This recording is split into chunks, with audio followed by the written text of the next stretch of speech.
Welcome to Total Toy Recon's Customs. That's right. Today we are going to be looking at the possibility of customizing a new Ghostbusters figure. Yes, if you have been living under a rock, you may not know that there has been a new Ghostbusters trailer, Ghostbusters Afterlife, set to debut in the summer of 2020.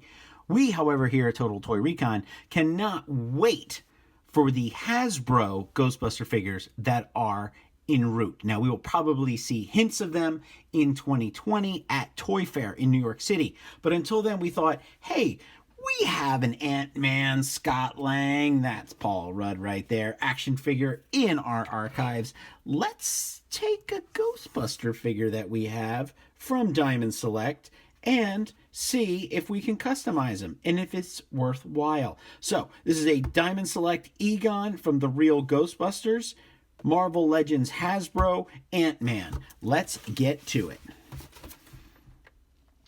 Now, the nice thing about this figure is that if you're thinking of doing this for yourself, you probably aren't going to have too hard of a time finding Scott Lang. He was in that really weird wave of Marvel Legends, the Cull Obsidian Order. These were hot for like a split second because no one could find them. And then all of a sudden, they just started reappearing over and over again. I myself wanted Malekith and the Black Knight. I think the Black Knight actually will probably go up in value. You know what, the hell with it. Just rip it open, because I'm tired of trying to get it out of here. I think he'll go up in value, but overall, you know, this figure is very easy to find now because it's sitting on the shelf and just rotting. We particularly found this one at Target. Nice pin particles. Very cool. So we have a Cull Obsidian Order leg. His left leg, it looks like. Left leg. And we now have Ant-Man. Now it's funny because we actually have the big Ant-Man in our archives. The Build-A-Figure one, which they've just re-released now as a regular figure. Does not look like Scott Lang. This is different. So there's some sort of like protective helmety thing. Oh, that's interesting. So it looks like to save on people stealing the head, which I don't know why you would want to steal this head. This is what the figure normally has. This is the unique head. So that's the one everybody initially wanted. So we hadn't reviewed this figure. So let's do a quick assessment of Scott Lang. Let's see. Let's get the arms straight.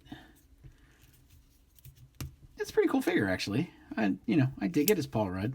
He seems a little bit smaller to me. Now, the Diamond Select figures are a tad bigger. They are just a little bit bigger. I'd say they're closer to 8-inch, where the Marvel Legends, the standard size is a 6. So there's Paul Rudd in his glory with a very odd face.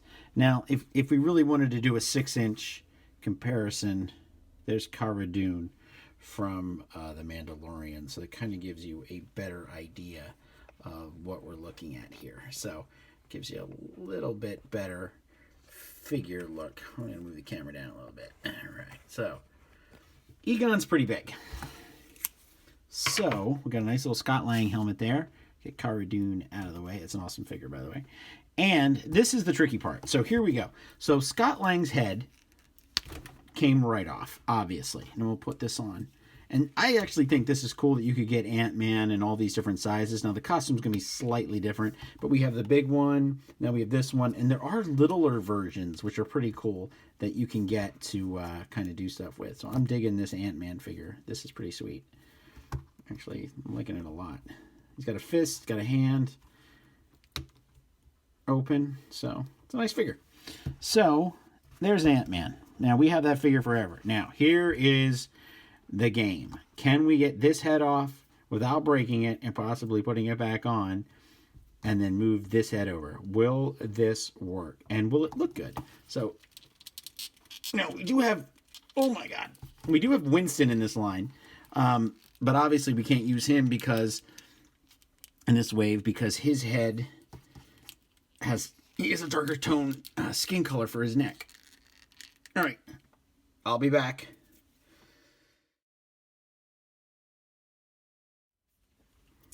We're back, and what we did was we used a hairdryer to warm the neck and then remove it. Now, as you can see, the ball joint is actually, for the neck, is actually inside Egon's head.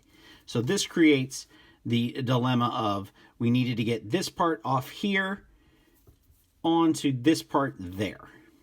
So if we look at this head, the ball joints, as you can see in comparison to the size, this one is a tad bigger than this one, which means this head will fit, but now we need to get that piece out. Can we do that? That is the next spot. We're going to go back to the hairdryer. Now, after hair drying the Egon head, we were able to remove the ball joint from the neck. Now, obviously, this bigger piece here is they're the same. Okay, so obviously, as you can see, this is what you're going to have to put in. Use a hairdryer, get a wrench, put it on high, and just let it sit there. It took all of a minute. Pop it right out. Came right off. So now, as you can see, this one here does not fit into the neck. It's actually a bigger piece, as we can see in the comparison between the two. So you will need another ball joint, and obviously it's different, but we're able to put this one back into Egon, which is quite horrific, actually, if you think about it. Actually, this one should go in here.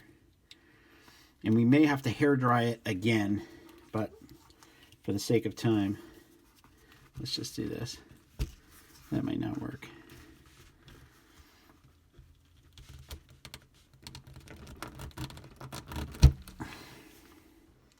And about 2 minutes on high heat, pop it right back in. It's a nice smooth transition. But now we are back to the same position as which we got this Ghostbuster figure. So as you can see, this is a dirty custom. It is not good. Basically, Paul Rudd's character looks like he has an ostrich neck. So this is what we're looking at right now. Now, perhaps if we were to shave down the neck, the size of his head is pretty spot on. So if we look at the two side by side, we'll bring them a little bit closer here. If we look at the two side by side, the head does work. It's just we have a very long neck. And as you can see in the Egon head, the jawline comes down and actually gives the illusion that the neck is not as long as possible. So it is a dirty custom. Now, Mattel made their own Ghostbuster figures several years ago. We do have some of those floating around in the office, I believe. So that might be our next attempt to see if we could actually make a Paul Rudd Ghostbuster figure out of that one. But as far as this goes, I would say use a hairdryer, go for the attempt. If you want to shave the neck down, you might be able to do that. But don't ruin an awesome Diamond Select Ghostbuster figure or a fairly decent Marvel Legends Paul Rudd Ant-Man to get the custom. Doesn't quite work, and as you can see from this angle, we have a very long neck. A great face, but the neck just doesn't quite do it. So that's all for this Down and Dirty custom from Total Toy Recon. Please subscribe to our channel. Thank you for tuning in. This is Bob signing off.